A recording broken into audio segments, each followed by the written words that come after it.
recognize this next person.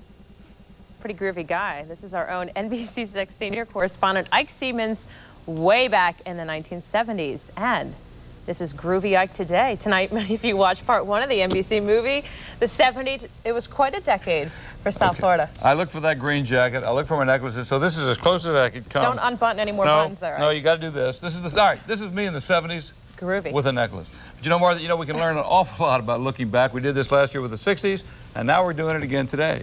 Right now, our community is in turmoil over Elian Gonzalez, but in the 70s was when South Florida first experienced many emotional issues and historical events that still affect all of us today.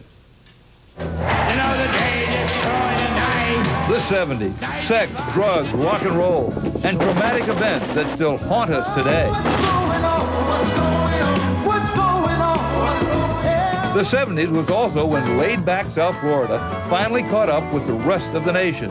Historian Dr. Paul George. But I think the 70s was that big decade when it did catch up. It did get serious. The decade was just 7 days old when the late federal judge C. Clyde Atkins ordered schools to integrate.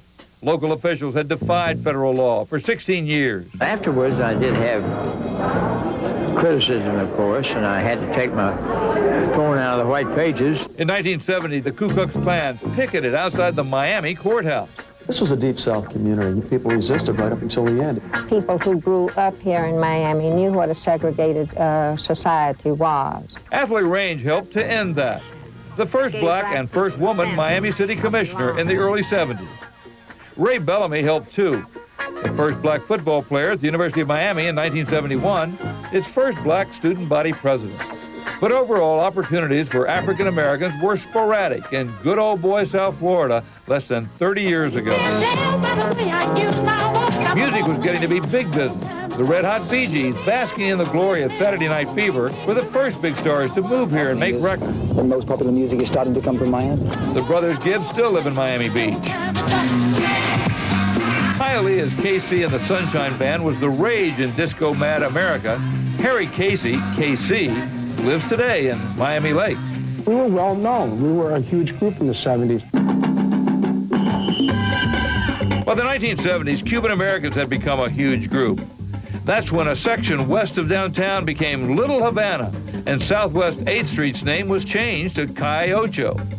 Back then, the Cubans had not realized their power. The Cubans politically really weren't using their muscle the way they could have based on their numbers, was something that held us back from actually realizing potentially how strong they could be. A 70s sign of Hispanic clout to come. Maurice Ferre, a Puerto Rican American, was elected the first Hispanic mayor of Miami. In 1972, hippies stormed into South Florida to try to disrupt the renomination of President Richard Nixon at the Republican convention at the Miami Beach Convention Center. We are going to create a city without joy for Richard Nixon. No contest. The protesters were beaten back and arrested. Well, that was the last hurrah, I think, for the counterculture, was the 72 political nominating conventions. They came down to protest that lingering Vietnam War. It is exploding. The massacre of civilians in the Vietnam village of My Lai had a Miami connection. Convicted for their murders, Miami native William Calley, a graduate of Edison High School, where protests were led for him. The disco craze exploded on South Florida. The new permissive society led to a revolution in men's fashion, never seen before. I can't believe it now, but I even joined in. Do you believe this?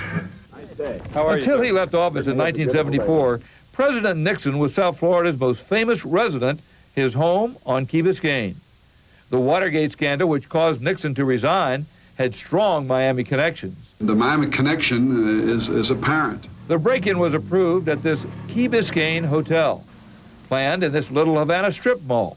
The Watergate burglars, 4 Miami men, 3 of them Cuban exiles, led by Bernard Barker, who still lives here. I'd do it all over again. I wouldn't change anything in my life. But it brought down a United States president.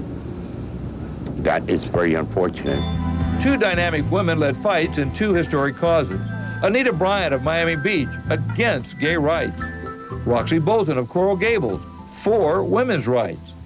In 1972, Bolton pushed her way into the office of Henry King Stanford, president of the University of Miami. And of the 75 departments at the University of Miami, only one is headed by a woman. That's intolerable. Bolton was honored last year for her work.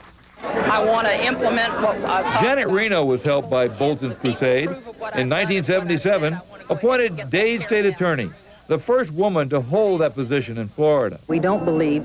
Anita Bryant, a famous singer, led a successful 1977 battle to repeal a county law that gave equal rights for gays. It destroyed her career and actually led to the passage of similar laws in other states. Miami Beach's Bob Kuntz was a gay rights leader. It was the key turning point for the whole gay movement. We did it non-violently, talk about a major revolution.